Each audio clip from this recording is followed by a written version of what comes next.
कहने को तो आरती में सब गा लेते हैं तेरा तुझको अर्पण, लेकिन जब बात अर्पण करने की आती है तो फिर सारे गणित घूम जाते हैं दिमाग में।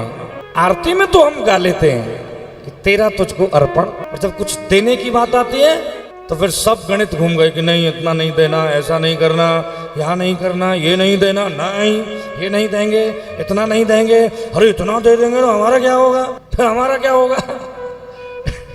तो आश्चर्य होता है, अहो आश्चर्यम, इतना दे देंगे। आप देने वाले नहीं हैं, देने वाला दाता तो ऊपर बैठा है, याद रखना।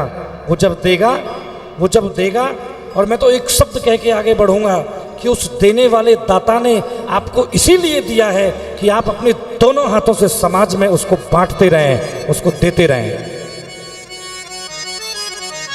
और जिस दिन आपने देना बंद कर दिया, लाइए मैं लिख के देता हूं, उस दिन तुम्हारा कनेक्शन काट दिया जाएगा।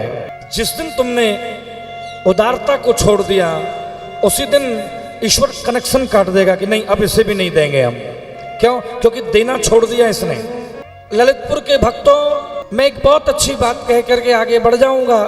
आपके पास जो भी कुछ है वो आपके अकेले के लिए नहीं है। आपके पास जो कुछ भी है, आपके पास रूप, सुंदरता, गाड़ियां, भवन, भूमि, अट्टालिकाएं, धन संपत्ति, ज्वेलरीज, आपके पास जो कुछ भी है वो आपके अकेले का नहीं है।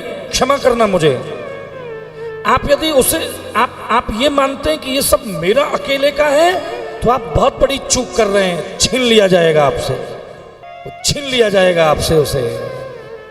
आपके पास जो कुछ भी है वो सबका है, सबका, दीन का, दरिद्र का, वंचित का, शोषित का, अतिथि का, आगुंतक का, साधु का, समाज का, संसार का, परिवार का, राष्ट्र का, आपके मित्रों का, सुहृद सगे संबंधियों का, वो सबका है।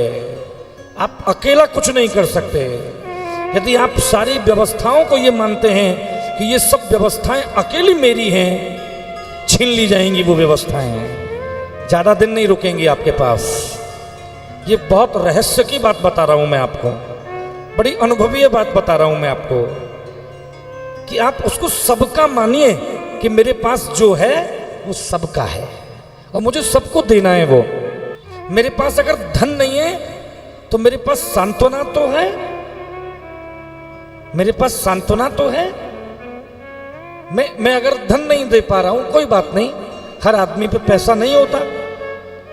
तो मैं तो कई बार ये कहा करता हूं कि अगर आपके पास धन नहीं है तो सांत्वना तो जरूर रखिए, एक सदविचार तो जरूर रखिए कि भैया हमारे पास धन नहीं है, हम धन से तुम्हारी सहायता नहीं कर पाएंगे, लेकिन हाँ ये याद रखना कि जब आपको हमारी जरूरत पड़ेगी तो हम सदैव तुम्हारे साथ खड़े हुए हैं। कम से कम इतना तो कहना सीखिए, समाज के हो जाइए आप।